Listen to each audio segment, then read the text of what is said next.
Good morning, and thank you so much for joining us today as we learn from LA Unified School District, the largest district in California and larger than some states across the nation, on how they have moved the needle on student achievement for literacy and math.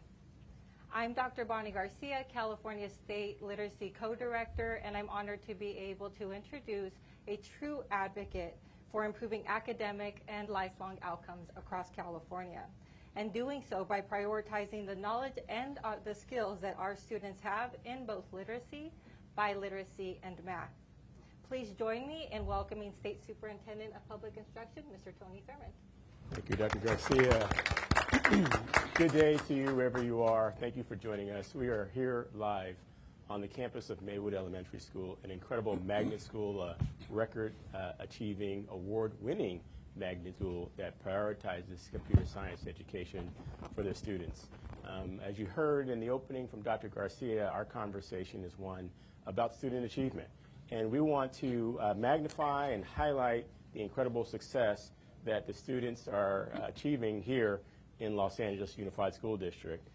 We believe that the lessons that can be learned from a district that has 500,000 students have implications for any district in the state, and we want to give the leaders here an opportunity to share what their success has been caused by. Earlier this week, we released data for state test scores for school districts all across the state, all 1,000 school districts. And I'm pleased to tell you that there is growth. In many places modest, but certainly steady, and has been growing over the last 2 years. But we want to do more. And over the course of the next few years, we'll be doing even more to promote statewide growth, especially in places like literacy. But today, we want to talk about a district that has seen growth in every single grade level over the last 2 years. And they continue to show growth, and they have important things to share. So please join me in welcoming two of the great leaders you'll hear from today. The Superintendent of Los Angeles Unified School District, Superintendent Alberto Cavallo. And the school district's Chief Academic Officer, Dr. Carla Estrada, will also join us. Good morning. We want to get right to it. My goodness, this district has experienced the highest ever single-year growth in the history of the school district. Congratulations. Anything you want to say about that? Obviously, we want to know how did this happen, but congratulations, and what are your thoughts? Thank you very much. Number one, welcome to the largest independent school district in the country, Los Angeles Unified. Look, beyond what you stated, Mr. Superintendent, let me just affirm one thing. We have turned the impossible into the inevitable. So beyond the pandemic loss, we can now proclaim that we have risen to the pre-pandemic levels in reading, math, and science, but then we actually continued to a highest level ever, establishing a new record level of student achievement across grades, across student groups, and in all disciplines. Secondly, our rate of growth is one that is actually double the rate of growth of the state of California. And this is important because we started from a lower place. We are narrowing the achievement gap between minority and non-minority students. And for the very first time in the history of our district, our 11th graders on average are performing at standard, at proficiency level. So this is terrific news. Another point that cannot be lost, considering the demographic profile of our district. We are poor, close to 80% of our kids live at or below the poverty level.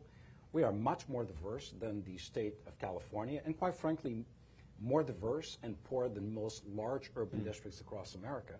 But our black kids, Latino kids, our Asian kids, our white kids are performing better than their counterparts across the state. Amazing. So good news across the board. I'll tee up one word that I know Dr. Carla Estrada, best of the best, Deputy Superintendent of Instruction, will detail further. We have a coherent approach to teaching and learning. We invest in professional development. We procure and acquire standards-aligned curriculum materials. We are determined and strategic about utilization of time before school, after school, summer programs, and winter academy. And I think we established the perfect balance of academic acceleration towards the full potential of our children side by side with enrichment activities, arts and music, the things that bring kids to school. Amazing. You laid out a lot, and we could probably do a series on all of that. And we should, because I think it's great learning. I want to ask you about the time in which we've seen this growth. You've been here 2 years, and typically it doesn't happen over that period of time. Again, remarkable growth. What would you say as you unpack how this has all happened over such a short period of time? I appreciate that question. Number one, I don't believe in the so-called education reform that takes 7 to 10 years to achieve. Because the question ultimately is, how many kids are you willing to lose during that time period? We believe in being fast, determined, strategic, but also compassionate. Yes. So let me detail for you very, very quickly what I believe is the reason or reasons as to why we've been able to achieve and accomplish what we've accomplished in a very short period of time, 2.5 to 3 years. Yes. Number one, we have a determined board, school board, Yes. that has very lofty, aggressive goals, but it does not have a lot of goals. Yes. So we're very specific. We basically have 4 goals: a literacy goal, a numeracy goal, a graduation and post-secondary placement goal, and a social and emotional goal. That's Yes. it. Yes. Everything is focused and centered around those goals. Yes. I hate strategic plans. There are hundreds of pages long, Yeah. dozens of goals, none of which are ever achieved. Yes. So we are coherent and focused. Great. Secondly, this board entertains conversations during board meetings through their policy pronouncements and discussions that are focused on student achievement and Yes. student well-being, as Great. well as workforce well-being. Great. Thirdly, we were able to tier schools on the basis of performance and need, and we disproportionately resource schools in accordance with need through an equity index funding formula, which is very unique to Los Angeles Unified. Yes. I have over 100 schools that directly and indirectly report to me. These are the most fragile schools in the district. On the basis of tiering, the priority schools, the tier 3 schools, about 121 of them, get special care, special resource, special attention, support, monitoring, and accountability. Yes. These principals, these workforces in these schools Yes. don't have to wait for anything to happen, as they shouldn't. That's right. Because the conditions are emergency-like. At the same time, the last thing I will say is, good districts elevate the floor of performance at the same time as they increase and elevate the ceiling of opportunity. That means we are improving the performance of the lowest performing students in the district at the same time as we are elevating the possibilities, the prospects, and Yes. opportunities for the high-flying kids, Yes. while narrowing the gap between the two. We are not data-driven in our practice. We are data-informed. Data does not drive me. Data informs me, and then we make judgments, Yes. real-time judgments Yes. throughout the school year to recalibrate the practice based on what the data tells us. Amazing. There's so much to unpack there, but what's not lost on me is your focus on urgency, your commitment to equity, supporting African American, Latino, low-income students across the board. It's amazing. And I want to get to Dr. Estrada to break into some of the pieces that you talked about, professional development and other things. But I want to push you on a question that I'm sure someone is watching the webinar and saying, well, of course they can do this in Los Angeles Unified. It's a big district. They have resources. But what I know about you is that you've had success everywhere you've gone and that your message is always the same. Set the bar high. How is it that you are? I want you to speak to that question that maybe someone might be thinking, that maybe this is only something that's possible in a big district. But you and I both know this is possible anywhere, small, urban, rural, suburban, frontier. I want you to share what you think another district might be able to do to replicate some of the success you've had and how you've been able to hold all those pieces together. I love the coherence about the strategic plan, but a lot of times people make plans and then you try to implement it and the whole thing just unravels. How have you been able to hold it together? So give me your perspective as the leader of LA Unified, how you hold it together, and then send the message to a peer who might be wondering how might they do this in their community as well. Well, terrific question. Number one, money alone is not a strategy. Yes. To the second point that you made, which is a very important one, I came from a district where the per pupil investment was half of the California per pupil investment. Kudos to you, to the governor, to the state for prioritizing education. And what I can say is, in both coasts, very, very different districts, achievement rose quickly to the top because there was strategy behind it. You did it even without money. Without money, which can be accomplished. Obviously, our kids deserve, our teachers, our support staff deserve the resources. And this is a state, as I said, that prioritizes public education, prioritizes those who work in public schools, whether on a certificated side or classified side. But money and time alone are not sufficient. You need to have a plan. You need to have goals. You need to empower people. You need to surround yourself with best-in-class zealot warriors for justice and equity through education. And that is who I have. I like team of rivals. I like people who are superbly qualified experts, but then also have those three equal parts of skill, belief, but will, courage to do that which is right. Absolutely. And every one of my team members, the principals we select and appoint, the teachers we hire, they are zealots, they are warriors for justice through education. So it can be done. We don't believe in no's, we believe in maybes quickly becoming yeses. It takes a bit of time, it takes a fight sometimes to elevate the needs of kids while respecting the rights of the adults. And I think we've established that balance here in Los Angeles. We would not be seeing back-to-back years of phenomenal improvement. This year, double-digit gains in distance from standard in reading and mathematics. The fact, as I said earlier, that our subgroups are now outperforming California's counterparts. Black kids in LA are performing better than black kids in California. The same is true for Latino kids. Amazing. And when you look at the graphic depiction of progress, there was a pivot point. There was an inflection point after which we saw the slope of growth. It's when we adopted better curricular resources, when we invested aggressively in our teachers, not only in terms of compensation, but also in terms of rigorous professional development. It's when we began speaking with our colleagues about the examination of student work. It's when we began to demand increased rigor in the classroom. It's when we expanded enrichment activities in the arts and music, when we brought in technology into the classroom and took our students into the world. You put all of that together and magic happens. Magic through the hands, not of magicians, but of dedicated expert people who truly believe in the power of kids, regardless of circumstance. Yes, we do account for poverty, homelessness, foster care issues, but those are terrible gaps. But you and I are examples of people, and Carla as well, who despite circumstance, we achieved.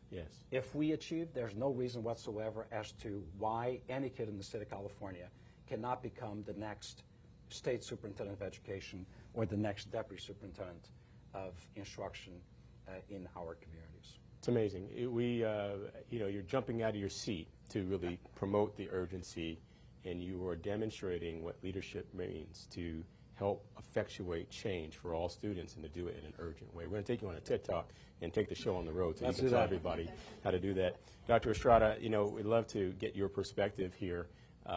You're no stranger to this district. I know that this is a homecoming for you. You were a student who had to overcome obstacles like the superintendent in this district, but yet you did overcome those obstacles. You've come back to your district. You've developed a reputation of working with districts all across the state and in the country, really, to help them have success. And you, too, have helped to build this incredible plan. The superintendent referenced a few things like professional development. Tell us something more, or any aspect of why you believe you're seeing the success that you're seeing. Well, thank you for the opportunity to share our journey. As the superintendent shared, you start from that foundation of that vision and that urgency, that coalition. And so we use that coalition of our parents and teachers, our principals, our community members, to really build that coherence around a couple of few things. First, we made sure that we had high-quality instructional materials in the hands of our educators. Yes. We went through a very rigorous process to identify who would be the right people Yes. to work with us in being able to attain our outcomes. Had to be aligned to strong literacy, numeracy, science practices. So going through that process was important, but that's just the first step, because now we gotta make sure people know how to use it. Yes. So we made sure that they had the professional development that they Yes. needed to be able to attain that. With the PD, though, we made sure that it was also differentiated. Yes. I think too often we do things from an elementary, middle school, and high school range. We've got to get down to the level of K to 2, 3 to 5, 6 to 8, 9 to 12. Because at each of those grade spans, the standards really do change. Yes. And by being able to get granular like that, Yes. you're able to then help build strong strategy where it matters most, at Amazing. the school level as well as the classroom level.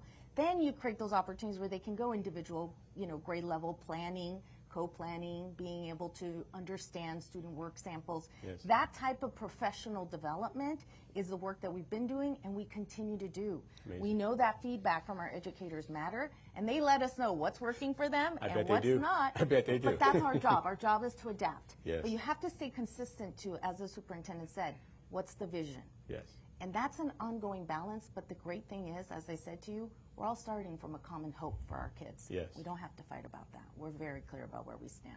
Well said. The third thing that we've done is really building a data-informed culture that's holistic. We use holistic data. Yeah. Our superintendent leads and models those conversations with us, Yes. as well as made sure that we have the right tools. So we invested in assessment tools that help inform instruction. That progress monitoring isn't going to be helpful if you don't know how to do it in a way that informs ongoing practice. All educators want to do best for kids. They want to make sure the information they're getting from our assessments inform that. Yes. And then comes the factor of building a culture around data that people feel comfortable, from attendance to social emotional wellness, why students are absent due to chronic absenteeism, or other factors that impact that. We have to look at the full picture to then know how to support the schools. This is why, as our superintendent shared, that data is also how we identify schools that we're going to use our resources differently. This is why we invested in interventionists in Yes. certain schools, including our middle school. We identified students, concentration of students in certain middle schools where we know they were not meeting literacy performance of proficiency that we wanted. So we knew that we needed to concentrate additional intervention support in those schools. Amazing. So using that data to inform that and tutoring was really important. Yes. And the last thing I think is we maximize the school day. There is not one lost minute in our schools, and if there's any opportunity we need to continue to grow for kids, we do. Amazing. So whether that is before and after school with Beyond the Bell, Yes. or whether that is during winter session, which we have now a week of, we maximize those minutes. Spring academies, summer, and then we even created tools. Superintendent said, let's figure out for those kids who can't come to school every Yes. day, even though during those times, how do we make sure they have continuous learning happening? So we made it available online. There's never a reason why kids can't be learning. Yeah. And I think the enrichment piece has also been a critical factor in keeping our kids engaged in schools. Amazing. Let me And- just add one additional point. Please. Part of our theory of action is a recognition that there are groups of persistently underperforming kids who, unfortunately, always the same kids who become the same adults. Yeah. We're talking about kids in poverty, kids who are black and brown, kids with disabilities, English language learners. They lead. And you can throw in, as a result of that group of students, kids in foster care and experiencing homelessness. We were able to tier our district in terms of performance and other indicators into 3 tiers. The priority schools, as I mentioned earlier, represent the 120 of the most fragile schools, representing the most fragile populations. We resource them differently. We support them in a much more aggressive way. And those principals, quarterly, on a basis of data, meet with us, the entire cabinet. You're going to be hearing from one of those principals in a little bit. Yes. At that point, the 5, 6, 7, 8 minutes they are with us at the table, with all the other principals at the table, they are a member of cabinet. They have a right to make demands of the system. Yes. And the people in the hot seat are not the principals. The people in the hot seat are the cabinet members. Yes. who have to real-time respond to Yes. the needs of that school Right. without delay. That is extremely empowering. Everything is addressed real-time because there is a crisis in these schools that merits our attention and our devotion. Amazing. Yeah, you know, students are more than the sum of their circumstances. Absolutely. And while those might be barriers, we have to provide them with the supports to be able to get past those, and you all are doing that. Dr. Estrada, you laid out, too, in like 2 minutes, a whole framework that people can use, from professional development to materials. You both referenced the data-informed approach. We could do a webinar just on that, because people talk about data driving, but you all are talking about how it informs. You know, I'm sure inquiring minds want to know. You reference materials and professional development. I'm sure someone who's watching the webinar is asking, what's the name of those materials? What is the name of that professional development? Are you able to say? Yes. So we do, for our literacy at the elementary level, use CKLA. We also use illustrative math as part of our tool, as well as Eureka Math. So we have two curriculum that we have adopted. And then most importantly, though, as you get to the secondary level, we've created greater coherence, whether it's Springboard or the other materials we use at the secondary level. We make sure that there is coherence in why we selected those, Yes. and then we provide the professional development. Yes. The most important thing is I can give teachers beautiful tools that have gone through a variety of research and validation, but if they don't know how to use it with fidelity, Yes. and then most importantly, which is why I think we've made the changes that we've made for our students with disability English learners and other student groups, Yes. is that we make sure that then they know how to use it with integrity. Yes. They know how to make the decisions that need to be made for what's best for those kids. Excellent. Coherence doesn't mean that everybody's doing the same thing everywhere. No, Yeah. they know how to use the tools that they have and then make decisions based on that. You said coherence, you said fidelity, but you added another layer. You said Integrity. integrity. Yeah, because the Fantastic. decision making is really the most important part. That's the beautiful moves that a classroom teacher makes. It's the Amazing. conversation they have with their parents and their families, and most importantly with the kids. Yes. All of those things have to be made on good decision. I think one last thing that people do ask a lot is around our assessment tool, because I do think there's a lot of them out there, but the most important thing is, does it give you not only accurate diagnostic data, Yeah. but then does it present the data in a way that allows you to act, that supports you in your decision making? Yes. That has been important. So for us, it's been iReady as iReady. our assessment tool. Thank you for And sharing. one of the beautiful things about data management, and I think we're there, Yeah. is that the data is understood, managed, analyzed, and put into practical terms in terms of strategies at the level of the school by principals. But now more and more teachers are owning the data, and in many cases students are interpreting and owning their own data. It is powerful. You both have referenced teachers and staff as partners. We want to bring the perspective of those who are working in classrooms, libraries, and others into the conversation as we continue to have the conversation. I want to welcome here Elena Van Camp, who is a teacher of a 5th grade classroom, to come on up, and Olympia Marmelejo, who is a library aide here. You know, and it goes without saying that none of this can be done without having great classroom teachers and classified staff, other staff who support our students to make these great things happen. You know, if we can start with you, Elena. I just had the chance to be with you and your 5th graders, and we read together, and they basically took over the reading session. They were so engaging. The questions that they asked, their preparation was so obvious, and that they're curious, and that's what we want. We want students to be critical thinkers. I wanted to ask you about your experience with the students. You know, what are you all doing to help create this wonderful, and I just want to acknowledge these parents of the students who are here today, right here in the front row. Thank you, parents. Again, showing that this is all about partnership between educators and families together, but talk to us about what's happening in your classroom to create what I saw today. Great.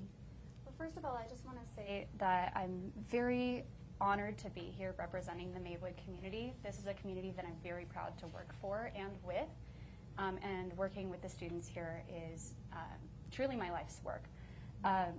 One of the main things that we do here at Maywood to ensure that the students are prepared to communicate both with each other and with adults is to encourage a lot of academic discourse and academic vocabulary. Yes. So, and that's something we've done at Maywood for many years. This is not new for us. But what is new for us is that we have recently become STEM certified. So our school is a STEM school and computer science magnet. Amazing. And as part of that STEM certification process, we began to meaningfully integrate tech and digital literacy into the curriculum.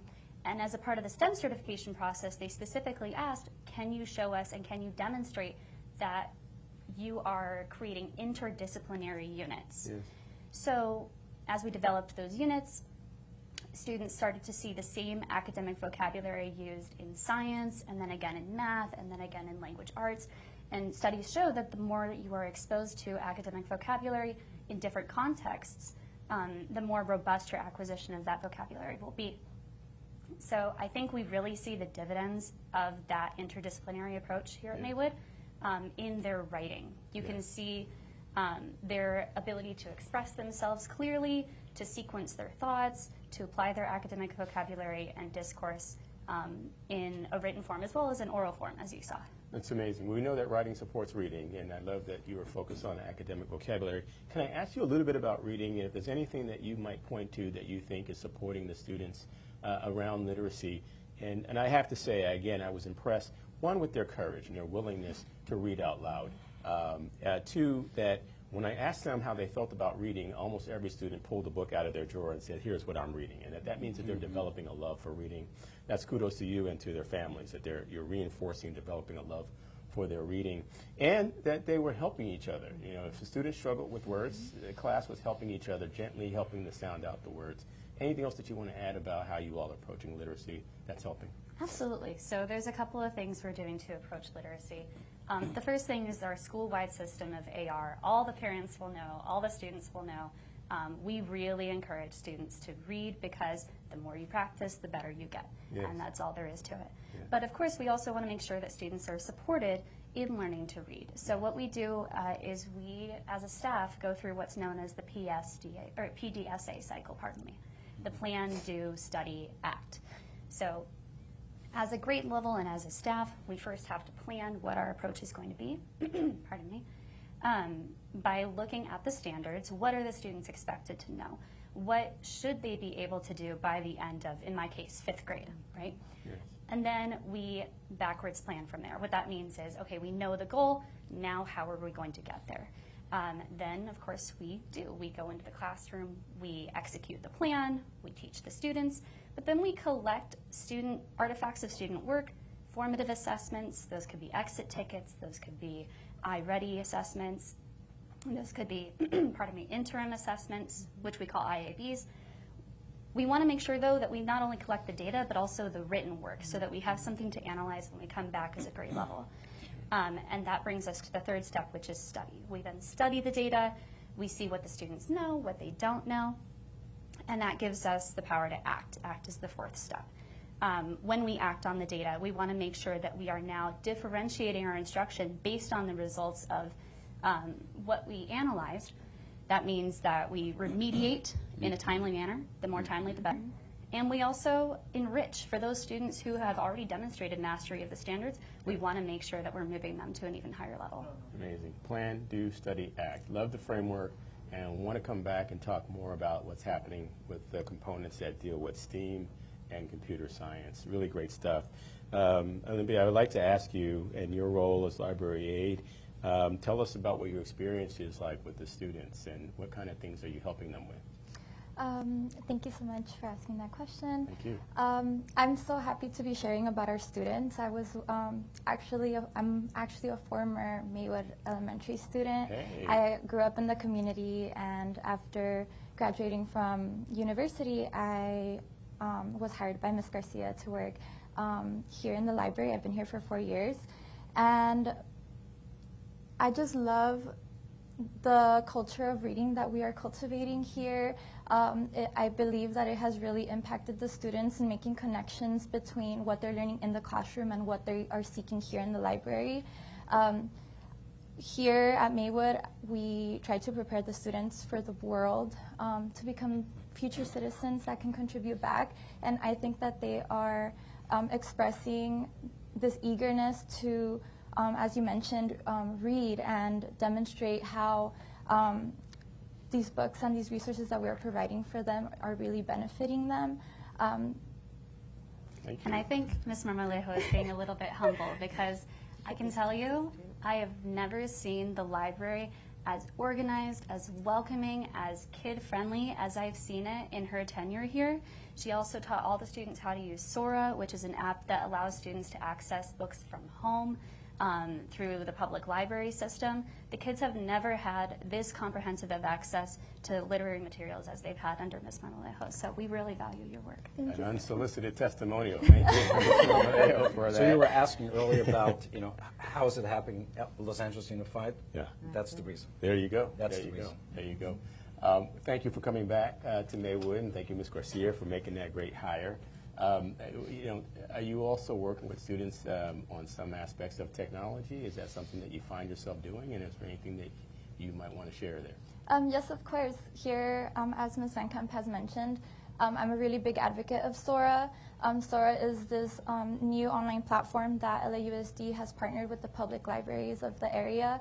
I have worked closely with parents here at the school, as well as students and the teachers, to get that going so that all of our students have access to it here in the library and outside when they're at home.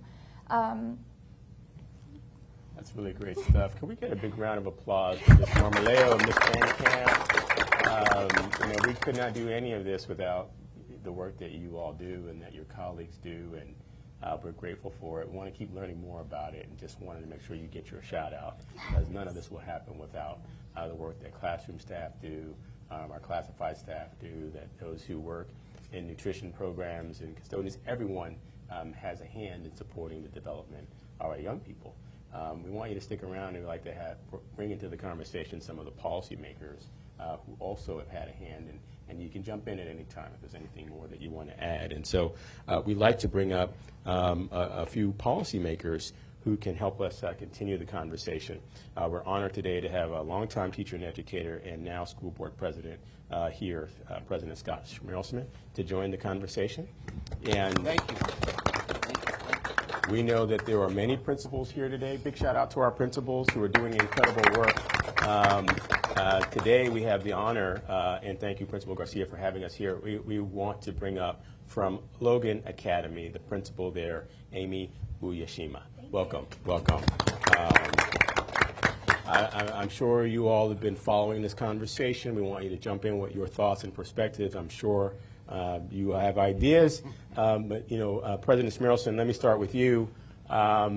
It's hard to even get a board to make a strategic plan, but how do you go from strategic plan to actually implementing and developing the kind of success that we're seeing here in LA Unified? It's working well together with the principals, with the assistant principals and the teachers at school, and it also matters to visit the schools and see what's happening in the schools. They get a great idea of what's working and what needs improvement. Really important. And collaborating among board members. We all have different areas of the district, but we all work together, and that's the important thing. Very good. Now, I'm sure that there's some board members who are watching right now. If you looked into that camera, what might you tell them, right? I think school board members have the hardest elected job in politics, because people are always unhappy about something, and then when good things are happening, oftentimes the chamber can be empty. But yet it's the most rewarding, because you get to be with students like we were today. You joined us as we were reading with students. What advice would you give to school board members as they try to make improvements in literacy, math, science, other subjects? Make sure you connect with your teachers at your schools and your administrators and your parents at the school. See what they want, see what they need, and make sure we all work together for these goals. And being at school is the best thing that I could think of, being at the school. Rather than being at the board all day, being at a school all day, and coming to the board for decisions. Yes. You heard it here first. The president has said he'd rather be at school than the board meetings. I can't say that I blame you. When we have time with students, it's clearly the best part of the job, and I appreciate what you said about bringing everybody together and working together. And so let's get a principal's perspective. Principal, Yashima, you look like you're ready to share some knowledge. I'm always ready. Yeah. I'm always ready to share. Please. So I represent Logan Academy. We're a SPAN school TK through 8 in Echo Park, and this past year we had a 40-point gain distance and standard in ELA and a 30. Amazing. That's got to get a hand clap. Did you hear that? 40-point gain. And we also had a 30-point gain distance from standard in mathematics. Another round of applause. Amazing. Yeah, so, and I'm also one of those priority schools that the superintendent spoke about. So my school has the additional resources, but really for me, as the principal, what's helped this year and been a game changer is the analysis, the consistent analysis of the data and the dashboards they spoke about, the meetings that we target and pivot when we need to instructionally. Additionally, my school is a community school, and this means that the teachers have to be part of making those initiatives happen, and the shared decision making really creates more buy-in around using that curriculum, using the PDSA cycles to guide us. And it's been an incredible experience this year. I love it. Mic drop. 40% gains from distance from standard, 30% gain distance from standard. And then you mentioned data. How does it happen at the school site level? All these decisions being made at the board, the administration, stuff comes. Sometimes I know that those who are sort of in the schoolhouse feel like there's a lot coming at them. Talk to us about how that gets integrated in a way where educators and staff feel supported to do the work, right? They're with the students. You all are with the students. You want to share your perspectives about I would that? just say it does go super fast. You can be in a principal meeting on one Wednesday and then have an ILT meeting that Friday. And everything you're learning in the principal meeting is being applied directly 2 days later. And then the next Tuesday is a PDSA cycle meeting where you're bringing back that student work and analyzing it. And then the next Thursday, you're at Data Digs with Superintendent Carvalho telling him about the recent success. So everything is fast-paced, but everything kind of goes on that calendar of where are our students at the beginning of the year, the middle of the year, and how do we make adjustments along the way. Thank you to that commitment for assessment and adjustment and planning and communicating. We're going to ask each panelist and give you an opportunity if you want to have a final word. Consider it 30-second soundbite. And we'll start here to my right. Sure. So I just want to say again what an honor and a pleasure it has been to represent my school. I know that there are so many incredibly talented educators here, and so to be here representing them is truly an honor. And I just want to once again shout out my school, Maywood Elementary, STEM School and Computer Science Magnet. We're doing really good this year. Go Rams! Go Rams! Thank you, Ms. Van Kent. Ms. Marmolejo. As a proud Maywood leader, I just want to say that it has been a true honor to be part of the overall system and machine that is supporting and inspiring our children. The children inspire me right back, and I'm more than happy to be here speaking on that. And thank you so much for the opportunity. Thank you, Ms. Marmolejo. Thank you very much. Thank you. We're going to work our way back. We're going to start here on the end. I'm just a proud LAUSD teacher and then principal, and I've been in this district for over 20 years. And the last 2 years, we've really felt a lot of support with the vision, and we have clear understanding of where we're going. Thank you, thank Principal Uyeshima. Thank you. I hope I can do it in 30 seconds. I hope I can do it, but I have to mention people who make this happen. And those are our parents, number one. Yes. They're our first teachers at home. They send their kids to school ready to learn, behaving, respectful, and getting along. And how about our custodians who keep our schools clean? Our library technician, our library technician. Where else can you go to the library every single day at a school? And it's right here. Right on. And how about our supervision aides, Yes. and our campus aides, and our school police? I mean, all these people work together. Our HVAC people who keep the place cool or hot, lights, plumbing, everything. These are the people that work every day for our kids. We takes a cannot do village. it without them. That's We right. cannot do it without them. Well said. Thank you. You're Thank welcome. you, President You're Schmilson. welcome. Dr. Estrada. I would say, really keep those high expectations and then focus on a few things every year, because you need to be able to adapt to the changing needs of your kids, because the kids change constantly, your community changes constantly. By picking a few teacher moves, curriculum, don't overwhelm the system. Pick a few things and make sure you do it well. Yes. It builds buy-in. Yes. And then it also builds momentum, Yes. which is what you want to see. That progress matters a lot. Everyone wants to see their kids be successful, and That's they want great. to keep doing that. Love the clarity. Thank you, Dr. Estrada. Superintendent.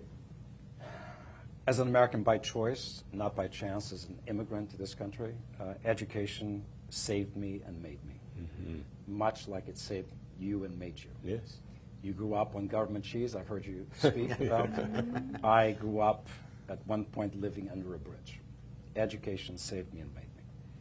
And public education particularly is essential to our communities, to our democracy. Public education, democracy, two sides of the same American coin. That is why we love what we do, and we do what we love. Yes. What you've just heard here from policymakers, teachers, classified personnel, principals, colleagues, is a combination of collective responsibility harnessed around individual commitment. Yes. I would never hire or be associated with people who simply rely on the team to do everything if they don't innately possess individual commitment. That's what we have in Los Angeles Unified. And the last thing I will say is, as LA goes, so goes the state of California. And as the Golden State goes, so goes America. This is the place where the miracle of democracy through public education is happening. Amazing. Let's have a big round of applause for the LA Unified School District team. Such great stuff here. You know, I want to continue to process it. I hope that you all found something that you can use at your district. I know that they'll be available to answer your questions if you have them, if you want to go deeper on some of the things that they have applied here. All I want to offer is that the California State of Education is growing, and that the California Department of Education wants to continue to learn from and support all of our 1,000 school districts. And in the next few months, you will hear us talking about how we are launching a statewide comprehensive plan to help this state as a whole boost literacy across all sectors of our state. And we want to hear from you about your thoughts about what's needed, and we'll certainly be asking our partners, like here at LA Unified, how we build that comprehensive state, build and fund that work. And so you'll hear us talking about a 5-year plan and how we move the work forward. But we couldn't be more excited and grateful for the things that we've learned here today at LA Unified School District. Thank you for being with us. One more round of applause for the LA Unified School District team. Thank you. Thank you, sir. Thank you. It's really great. Thank you. Thank you. Thank you. Thank you. Thank you, parents. Yes. Thank you. Yes. And one more round of applause for our parents. Oh, yeah. Thank you Doing for the work. trusting us. They're here. They were asking great questions about how parents get information. And kudos to this district for being a partner to parents. Thank you. Thank you. Thank you. Thank you. All right, better rush downstairs. Yes.